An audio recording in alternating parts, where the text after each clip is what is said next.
Quran Surat Al-Baqarah ayat 135. A'udzubillahi minasyaitonirrajim. Wa qalu kunu hudan aw nasara tahtadu. Qul bal millata Ibrahim hanifa wa ma kana minal musyrikin.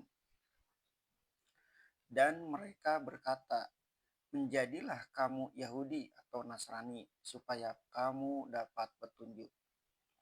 Orang Yahudi berkata, masuklah ke dalam agama Yahudi supaya kamu mendapat petunjuk. Orang Nasrani pun berkata begitu pula. Sekarang, setelah dijelaskan duduk perkara, yaitu bahwa yang ditegaskan oleh Muhammad SAW adalah agama Nabi Ibrahim, menyerah diri dengan segala tulus ikhlas kepada Allah, dan agama itu jauh terlebih dahulu daripada apa yang dinamakan agama Yahudi atau apa yang dinamakan agama Nasrani, dapatlah disambut seruan mereka mengajak masuk agama mereka itu. Katakanlah, bahkan agama Ibrahim yang lurus. Agama Ibrahim adalah agama yang lurus. Demikian kita artikan kata Hanif. Kadang-kadang diartikan orang juga condong sebagai kalimat itu pun mengandung arti condong. Maksudnya satu lurus menuju Allah atau condong hanya kepada Allah, tidak membelok kepada yang lain. Sebab itu di dalamnya terkandung juga makna tauhid. Itulah agama Nabi Ibrahim. Dan bukanlah dia dari orang-orang yang musyrik. Oleh sebab itu, agama Nabi Ibrahim adalah lurus kepada Allah, dan Ibrahim itu sendiri bukanlah seorang yang mempersekutukan Allah dengan yang lain. Dan itu agama yang kami pegang. Perlu apalagi kami masuk ke agama Yahudi atau Nasrani. Sebab kalau kedua agama itu berasal lurus pula, tidak mempersekutukan Allah dengan yang lain, perlu apalagi masuk ke agama yang dua itu. Padahal dia pun timbul jauh kemudian di belakang Nabi Ibrahim.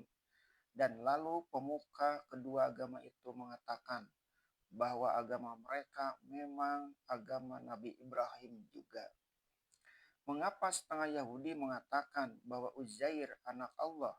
Atau mengapa Nasrani mengatakan Al-Masih anak Allah? Bukankah itu telah musyrik?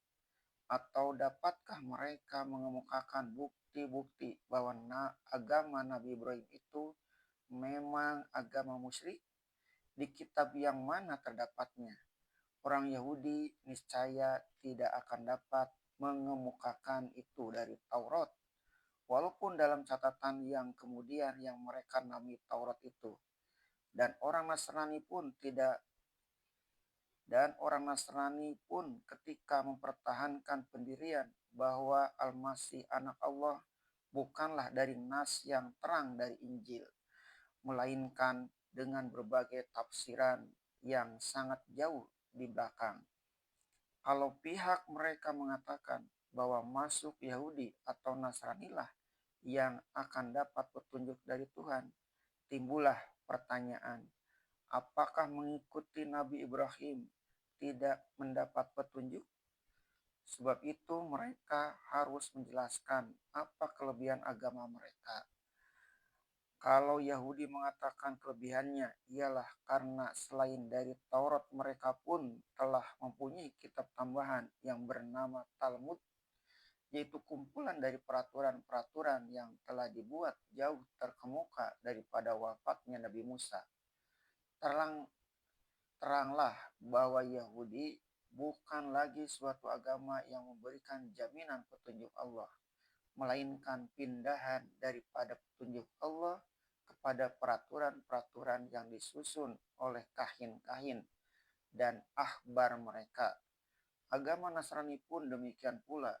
Kalau mereka mengatakan bahwa mengakui Nabi Isa anak Allah atau Allah sendiri yang menjelma menjadi anaknya untuk menebus dosa manusia, maka kalau kami masuk ke agama itu, kami artinya kembali dari pendirian yang terang atau nur ke dalam gelap zulumat.